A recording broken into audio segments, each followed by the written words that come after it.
अगर आप दूसरों को कष्ट देते हैं, झूठी गवाही देते हैं, तो आपको कौन कौन से कष्ट भोगने पड़ेंगे ये भी जान लेते हैं। बताएं पंडित जी। देखिए, पाखंड का आश्रय लेने वाला व्यक्ति भी दुख और कष्ट भोगता है।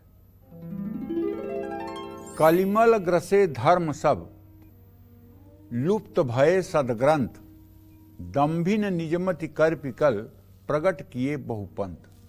यद्यप कलयुग जरूर है, लेकिन इस समय स्वर्णकाल चल रहा है। ऐसा समय पिछले 800 वर्षों में नहीं आया था। आगे आएगा कि नहीं आएगा ये भी नहीं कहा जा सकता। आप पूछिए क्यों? जब यहां मुगल शासन करते थे तो हरि बोल पर कोड़े बरसाए जाते थे। अगर किसी साधु महात्मा की टोली ने कहा कि हरि बोल हरि बोल हरि बोल हरि शरणम, तो बस बादशाह का हुक्म और शरीर पर कोड़े। इसके तमाम उदाहरण हमारे शास्त्रों में भरे पड़े हुए। और अंग्रेज आए, वो भी हमें धर्म ठीक से नहीं करने दिए।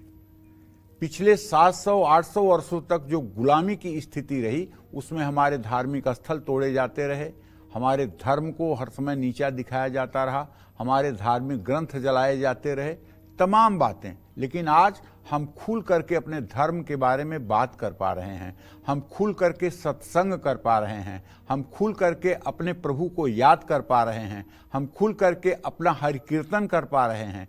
तो ये स्वर्णयुग है। इस समय इतना बढ़िया समय पिछले 750 वर्षों में कभी नहीं रहा है। और जिन लोगों का जन्म इस समय हुआ है, वो लोग बहुत बड़े पुण्यात्मा हैं। अगर इस समय भी जन्म लेकर के और इसका लाभ आप न उठा पाए, हरि शरणम, अगर इस समय भी आप प्रभु को याद न कर पाए, इस समय भी यदि आप प्रभु का गुणानुगान करने में अपने आप को न रत कर पाए, तो फिर तो वही है कि इस सतयुग जैसे युग में भी आप दुखी अगर रह रहे हैं, तो ये आपका बहुत बड़ा दुर्भाग्य होगा।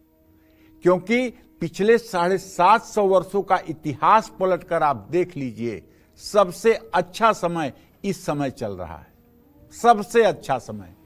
कोई भी साधु संत महात्मा सदाचारी व्यक्ति चाहे जैसे भगवान का नाम ले, चाहे जोर जोर से चिल्लाए, चाहे नाचते हुए, चाहे गाते हुए, कहीं किसी को कोई कष्ट देने वाला नहीं है।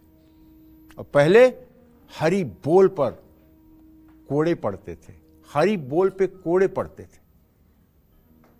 तिलक लगाने पर, वैष्णव तिलक लगाने पर कहा जाता था कि गर्दन काट लिया जाएगा। जनेऊ पहनने पर रजिया और जजिया कर लगाया जाता था। तो कहने का आशय यह है, ये बड़ा ही सतयुग जैसा समय चल रहा है और बड़ा ही धर्म का उत्थान हो रहा है, बड़ी ही धार्मिक व्यवस्था।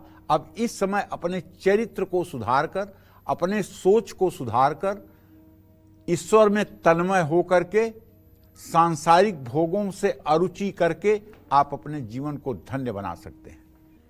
जो व्यक्ति दूसरों को दुख और कष्ट पहुंचाता है, उसे तो कष्ट मिलेगा ही। अधर्म के मार्ग पर चलने वाला और अपना जीवन यापन करने वाला व्यक्ति नरक में जाएगा ही। दूसरे के दुख को जानते हुए भी उनको कष्ट देने वाला व्यक्ति नरक में जाता है। दूसरों की संपत्ति को नष्ट करने वाला व्यक्ति नरक में जाता है। दान और धन के लेन देन में साक्षी बनकर भी झूठी गवाही देने वाला व्यक्ति भी नरक में जाता है। अपने से श्रेष्ठ पुरुषों का सम्मान न करने वाला व्यक्ति भी नरक में जाता है। जो लोग पति पत्नी में झगड़ा कराते हैं और उनको अलग कर देते हैं, ऐसे लोग भी पाप के भागीदार होते हैं और नरक भोगते हैं। जय मां विंध्यवासिनी। दर्शन 24 यूट्यूब चैनल को लाइक करें, शेयर करें और सब्सक्राइब करें।